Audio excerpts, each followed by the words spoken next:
There had to be a lot of fear in just Yeah. approaching a microphone. Especially for me, because I feel like I was not as the change that I made was very important to me, and I absolutely believed it, but it's not the type of thing that I wanted to all of a sudden have to defend publicly. Like, I wasn't interested in that. Like, the way that Rhett likes to talk about those things is I didn't want to sign up for that. I didn't want to start arguing with anybody, you know, and I really didn't want to ruffle feathers, but for me, what put me over the edge was inclusivity versus exclusivity and judgment and inclusion. Like, I really wanted, like, I was a loving, inclusive person that wasn't excluding somebody based on their any type of orientation, you know? Right. And was that, which is a dichotomy toward the teachings of... Exactly. Like we have all, you know, we have all these fans who come from all walks of life, all different perspectives. Yeah, some people who are, you know, are conservative Christian people, but a lot of people who are not. And I think that our philosophy of inclusivity and of accepting people and encouraging people to accept themselves versus encouraging them to adhere to sort of a Stone Age moral philosophy, that is something that philosophy has been incredibly harmful to a lot of people and to a lot of people who call themselves mythical beasts, you know, our fans. Right. So I think we were like, well, listen, first of all, we don't want you guys to think that we stand with that. That's not who we are. Right. That's what put me over the edge. Was I didn't want to alienate and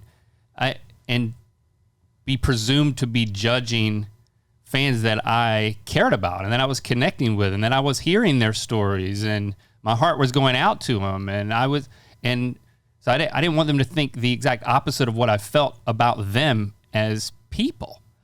So I got more interested in sharing my truth, I guess you would call it. No, but this is a really interesting, wonderful conversation, which kind of opens us up to not only what you believe or don't believe, but who you are as human beings. And the key is having respect for absolutely everyone, for humanity, for thought, for the pursuit of the truth, you know, and not being closed-minded. Because and not that faith is closed-minded, but I think we are developing. We're always developing, and humanity is very comfortable always in stopping the development. If you're comfortable where you are, most people don't want to learn more, don't want to hear more, don't want to see more, don't want to experience more. They just want to hang on to what they have. And we all live in this bubble. And few people are like you guys, where you kind of like, you got to be open. You got to be... Well, and listen, let me tell you, on this side of it, it's a lot better. As someone who lived within the confines of that system, and someone who is more of just a humanitarian, a humanist at this point. Yeah, it's easier because I mean there were years of I have to find a way to love gay people, but not really accept them or their partner or whatever.